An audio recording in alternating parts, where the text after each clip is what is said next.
Good afternoon. Hope you're having a great morning, great start to your work week. As you can see, I'm here alone by myself, but it's all right. It's a good thing because Donnie is with the youth group, leading, I think, about 20 or well, maybe about 15 or so. The group is 20 big, I think, but about 16, 17 students down to Arlington, Texas, where they're serving that community. So we're definitely praying for them and waiting to see really what stories, what kind of impact comes out of seeing our students serve others, help fulfill a need, but also share the gospel and be the hands and feet to that community down in Arlington. So be praying for them as they're down there. They were down there today. They left yesterday morning, so they're probably maybe taking a little bit of break, eating lunch right now, but in the middle of serving. So that being said, there's not going to be any bantering back and forth. This is going to be just really concise, really short, but it's really kind of just kind of digging into the Word and really kind of maybe even a little bit about of me and my wife of where we're at in our life chapter of kids. Last night we put the kids to bed and we're just really just kind of talking. We had the men's conference that we went to, Promise Keepers, and just kind of sharing of what that impact was and the enjoyment that was there, the encouragement that was there. But one thing that came up was just the impact of us, me and her, to our children, and really kind of that weight, that burden of, man, we want our kids in church and we want our kids to be raised with that. We want also our kids we want it to be as though we're leading them through that and leading them to faith, to their own faith. And today, that's where I kind of wanted to plop down in Galatians chapter 2. I just got one premise for us, and I want to read this just because I want to make sure I get it right. Just kind of as I was kind of just thinking through this morning, this is the premise for us. The call on your life, or our life, must become your own. But the purpose of your life should never be just for you alone. The call of your life must be yours alone, but the purpose of your life should never just be for you alone. Galatians chapter 2 is an interesting kind of start to Paul's, really his argument to the Galatian people of them pulling away from the gospel that he shared with them. And it's very interesting, it's very unique. And we're just going to read the first couple verses of this chapter to kind of break down this premise of making the calling that God has on our life our own, but letting the purpose being for someone else. So starting in verse chapter 1, and then after 14 years, I went up again into Jerusalem with Barnabas, taking Titus along with me. I went up because of a revelation that was set before them, a revelation and set before them, though privately, before those who seemed influential. The gospel that I proclaim among the Gentiles, in order to make sure I was not running and had not run in vain. But even Titus, who was with me, was not forced to be circumcised, though he was a Greek.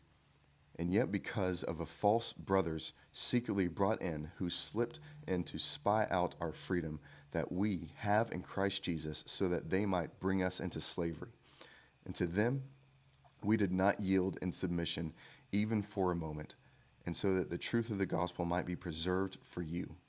And from those who seemed influential, what they were makes no difference to me, but God shows no partiality. Though I say, who seemed influential, added nothing to me. On contrary, they saw that I had been entrusted with the gospel to the uncircumcised, just as Peter had been entrusted to the gospel of the circumcised. For he who worked through Peter for his apostolic ministry for the circumcised worked also through me, mine to the Gentiles.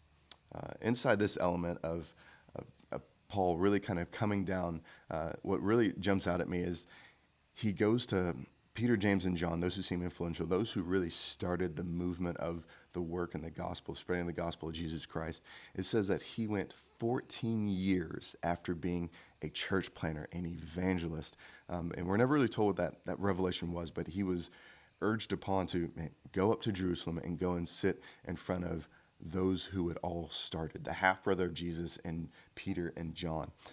And I just think that that's kind of interesting that he's really, let's just say, halfway through this career, maybe a third of the way through his career, and all of a sudden there's a little bit of a checkpoint.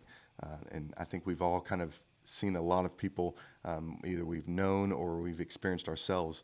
We get all the way through this career that we wanted, that we desired to do, that was giving us the ability to finance some things and pay for life, and then all of a sudden we get all the way through this and we really don't have any fulfillment. We really don't have anything that is still feeding this burning desire for us to keep going. And that's really why Paul went, because he said, I wanted to make sure that I was not running the direction I was going and headed and had not ran the distance I've already gone in vain.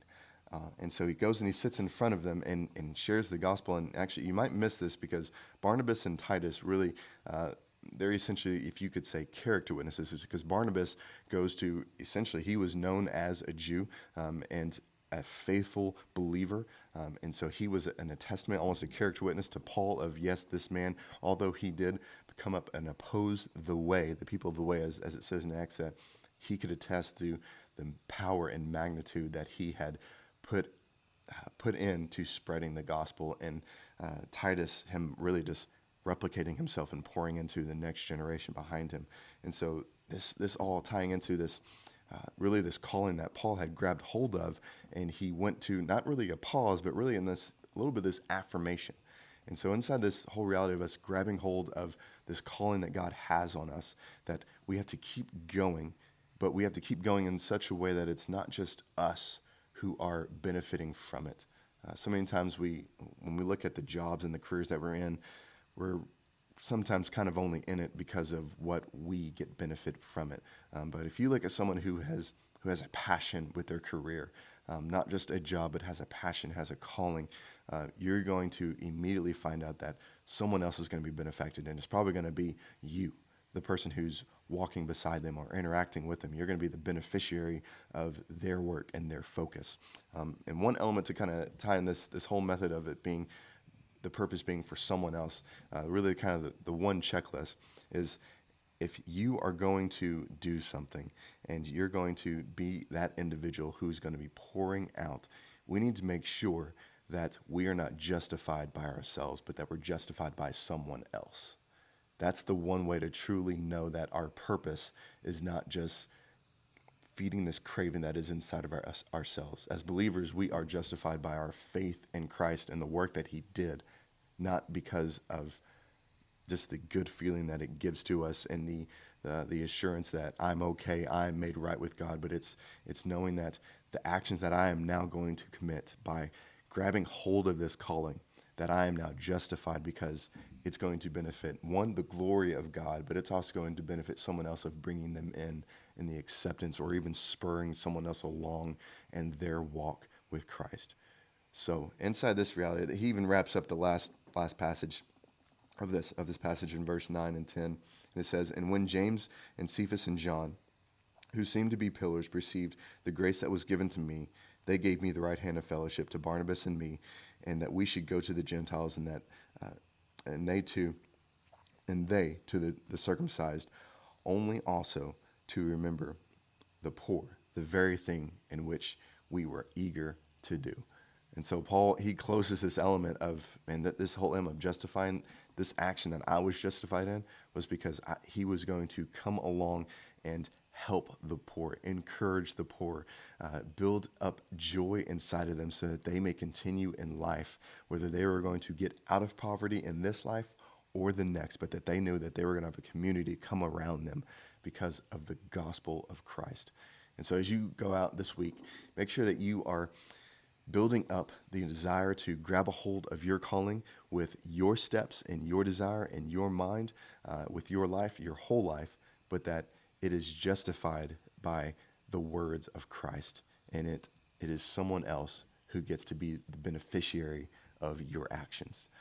That is what's going to give us the true, complete joy of the gospel moving inside of our lives. So I hope that's an encouragement to you of looking into this week as we kind of slowly wrapping down summer and just the times that we have together. And I pray that you also are getting times to connect with others and talking about and stirring up good works out of each other because of what God is teaching you.